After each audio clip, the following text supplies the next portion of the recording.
And that is a huge worry for the White House. Top aides fear a rejection of Bernanke would send the markets into chaos. Republican Senator Gregg serves on the banking committee. He supports Chairman Bernanke, and he's playing point of sorts on the Republican side, whipping votes for Bernanke. So, Senator Gregg, is it fair to say that Friday was Ben Bernanke's worst day in the Senate, and things sort of after the weekend have calmed down? Oh, I don't know. I think there was a bit of exaggeration. You know, these type of stories take on their own energy out there. My view is that Chairman Bernanke's always had a pretty solid vote on the Republican side of the aisle. I can't speak for the Democratic side of the aisle, but he's had a pretty solid vote on the Republican side of the aisle because a lot of people respect what he did, especially in the financial crisis of the late 2008 period when we were facing a cataclysmic event, and he stepped in and did some very creative and aggressive things, which basically kept us from heading into a depression, which would have really traumatized Main Street. The recession's been bad enough. A depression would have been horrific. Senator Gregg, do you think that some of your colleagues on both sides of the aisle are scapegoating Bernanke? Yes. I mean, there's this populist fervor out there. Unfortunately, the president has fed it. And, you know, it's easy to demagogue the Fed because they're an insular institution.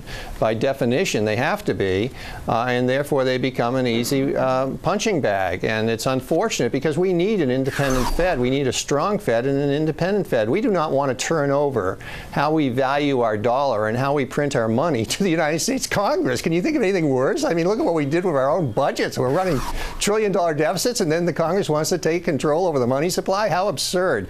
And so, I mean, it's great hyperbole to say, oh, it's the Fed that did this, or it's Bernanke that did this. Well, if the Congress really wants to look at one of the primary drivers of our recent recession that we're presently trying to work our way out of, and the almost total financial collapse, we can look in the mirror, because the Congress played a major role in this by basically forcing a lot of loans to be taken by banks, and especially by Freddie and Fannie Mae, that weren't able to be repaid.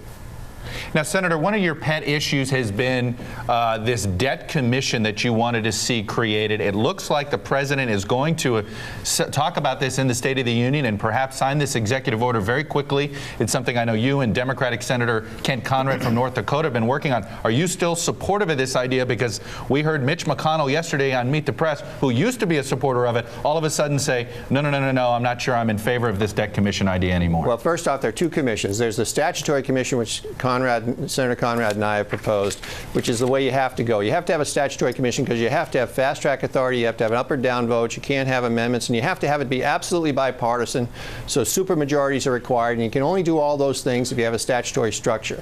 The president's executive order doesn't get to that point. You have to do the bill that Senator Conrad and I have proposed if you want to get serious about the deficit and the debt, and that's the issue. You know, in the long run, the biggest threat we have in this country after a terrorist using a weapon of mass destruction against us is the fact that we're headed towards fiscal insolvency because of the amount of debt we're putting on the books, and that's a function of deficit spending.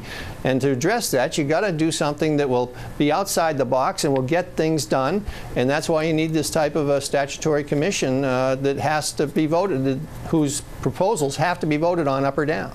I know you said it's not enough, but are you going to support at least this step by the president? No, I don't support it at this time. Okay. Right now, what I support is the Conrad-Gregg amendment, which is going to be voted on Tuesday.